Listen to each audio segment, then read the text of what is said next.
नहीं, गंगाराम जी तो वही कह रहे हैं। कुंदन जी इतनी जल्दी इंटरप्ट सबको करिए, ठीक सुन ली उनकी बात, मुझे बोलने दीजिए। माननीय काशीराम जी को सबसे पहले सांसद बनाने का काम अगर किसी ने किया इटावा से, तो वो समाजवादी पार्टी से माननीय नेताजी ने, माननीय मुलायम सिंह यादव जी ने किया। आप अभी बाबा साहब अम्बेडकर वाहिनी की बात करें तो तय है, बाबा साहब अम्बेडकर वाहिनी का गठन हुआ और बहुत ही दलित समाज के बहुत वरिष्ठ नेता और बहुत जुझारू नेता मिठाई लाल भारती जी इसके राष्ट्रीय अध्यक्ष बने हैं। और अवधेश प्रसाद जी जो समाजवादी पार्टी के वरिष्ठ नेता और दलित समाज से हैं, वो अगर आप देखें कि हाउस में माननीय अखिलेश यादव जी उनको अपने बराबर में बैठाते हैं, अखिलेश यादव के बगल में बैठते हैं, माननीय अवधेश प्रसाद जी को बोलने का मौका मिलता है। सुन लीजिए बात, सुन ले बात। नहीं नाहिद लारी जी, इतनी बात सुनेंगे तो बाकी लोग नाराज हो जाएंगे।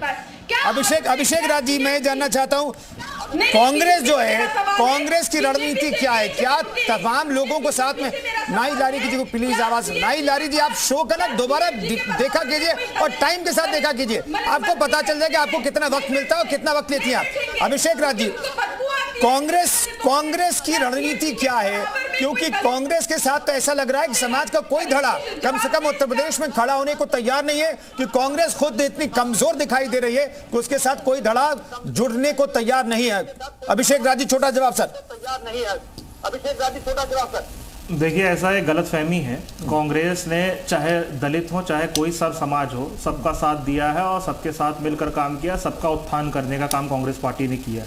अभी एक महोदय यहाँ कह रहे थे कि नरेंद्र मोदी जी ने पैर धो के दलितों के वहाँ पे दलितों के पैर धो दिए और वहाँ बीजेपी के नेता घर खाने जाते हैं, दलितों के घर खाना खाने जाते हैं बीजेपी के लोग। राहुल गांधी जी जमानों से दलितों के घर जा रहे हैं। मैं खुद दलित समाज से आता हूँ, उनके दिल में जो प्रेम है दलित समाज के लोगों के लिए मैं व्यक्तिगत तौर पर जानता हूँ, मुझे पता है। और ये तो पब्लिसिटी स्टंट है भारतीय जनता पार्टी के लोग कह रहे हैं। बीजेपी प्रवक्ता कह रहे थे कि फलाना ठिकाना स्कीम हम ले आए। जेएनयू जैसे संस्थान, इलाहाबाद विश्वविद्यालय जैसे संस्थान जहां पे अधिकांश दलित और पिछड़े समाज के लोग पढ़ते हैं, वहां पे फीस बढ़ाने का काम किया जा रहा है, जिस वजह से उनको जो एजुकेशन मिल रही है वो एजुकेशन के अभाव में आ रहे हैं। दलित विरोधी है भारतीय जनता पार्टी की सरकार।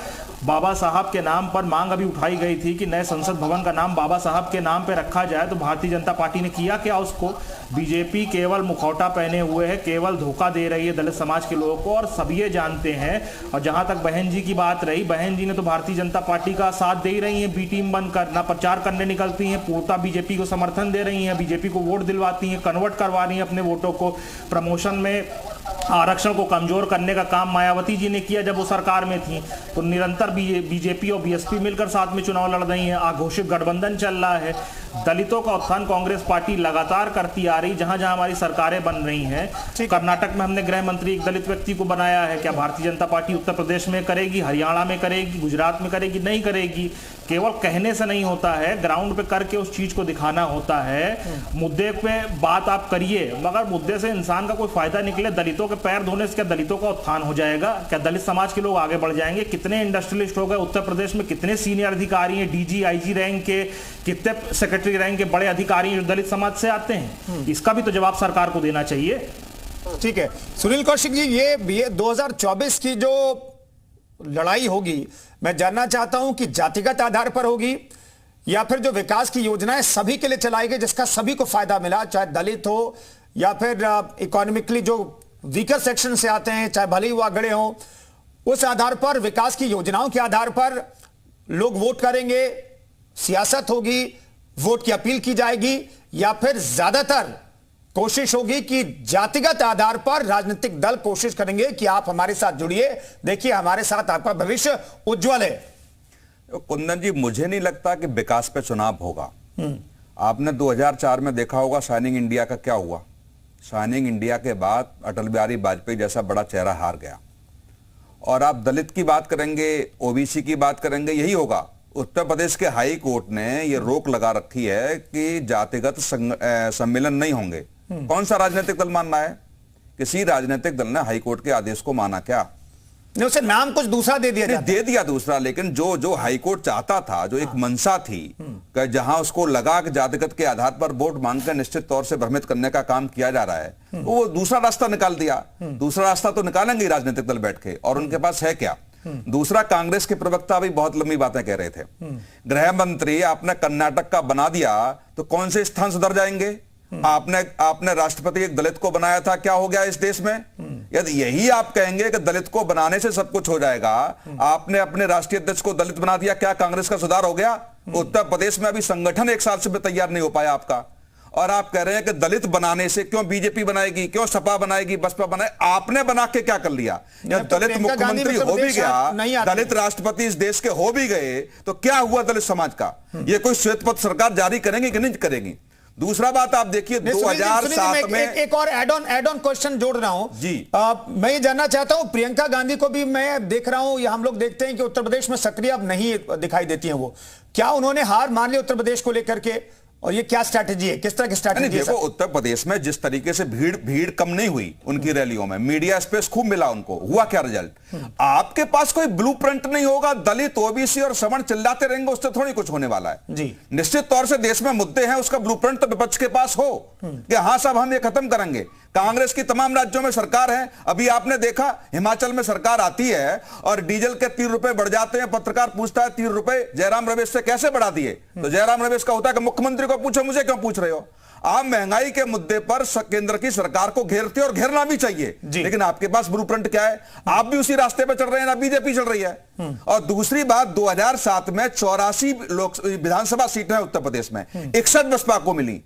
2012 की बात करेंगे 59 सीटें समाजवादी पार्टी को मिली। 2017 में आप बात करेंगे 71 सीटें भारतीय जनता पार्टी को मिली। दलित समाज तो बार बार बदलता रहा है, दलित समाज को मिला क्या ये बताएं। लेकिन अब 2017 के बाद जितने भी चुनाव उत्तर प्रदेश में हो रहे हैं, अब स्थिर दलित वोट बैंक हुआ है और वो भारतीय जनता पार्टी की तरफ जा रहा है, और वो इसलिए जा रहा है कि बहुजन समाज पार्टी यहां कमजोर हुई है। दूसरी बात तभी कह रहे थे कि साहब सभा की प्रवक्ता कह रही थी कि हम जात के जनगणना की बात कर रहे हैं, कांग्रेस के भी प्रवक्ता कह रहे थे।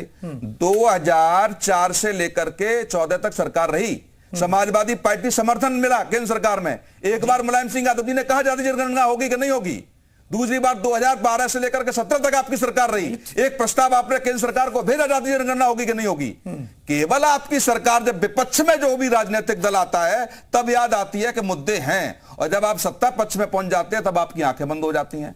किसान आंदोलन को लेकर के आपने देखा होगा भारतीय जनता पार्टी राजनाथ सिंह के साथ सड़कों पर थी, तमाम नेता थे, और केंद्र सरकार में आगे तो किसानों की भाजपा को मुद्दे भूल गई, उन्हें कोई मतलब नहीं है। तो जब सत्ता में आप आते हैं तो आंखें बंद कर लेते हैं, और विपक्ष में आते हैं तो आपको मुद्दे नजर आते हैं।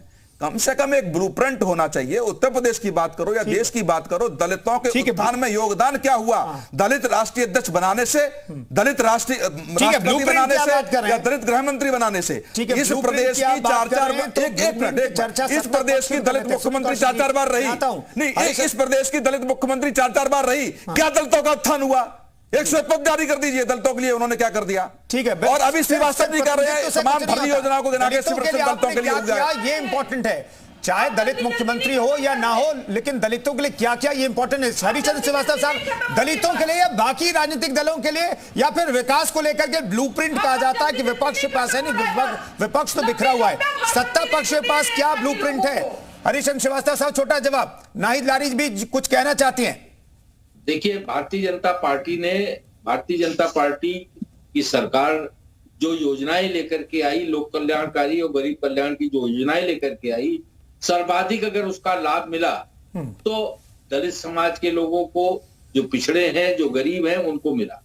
और उनको चाहे रोजगार के अवसर की बात हो, चाहे उनको शिल्पकार बनाने की बात हो, उनको स्किल डेवलपमेंट की ट्रेनिंग देने की बात हो, हर जगह हर अवसर पे भारतीय जनता पार्टी में अपने संगठन की निचली इकाई से लेकर शीर्ष तक सबको उनके जीवन स्तर को उठाने के लेकर के एक तरफ लोक कल्याणकारी योजनाओं को क्रियान्वित किया, दूसरी तरफ सामाजिक स्तर पर उनको सम्मान देने के लिए, उनको सब प्रतिनिधित्व देने के लिए, उनको सत्ता शासन में भागीदारी सुनिश्चित करने के लिए सरकार ने जो कार्य किया वो सबके सामने है कि आज ठीक है, अगर पर्याप्त संख्या में माननीय मंत्रीगण हैं, विधायक हैं, माननीय सांसद हैं, माननीय विधान परिषद सदस्य। ठीक है श्रीवास्तव साहब, मैं रोक रहा हूं।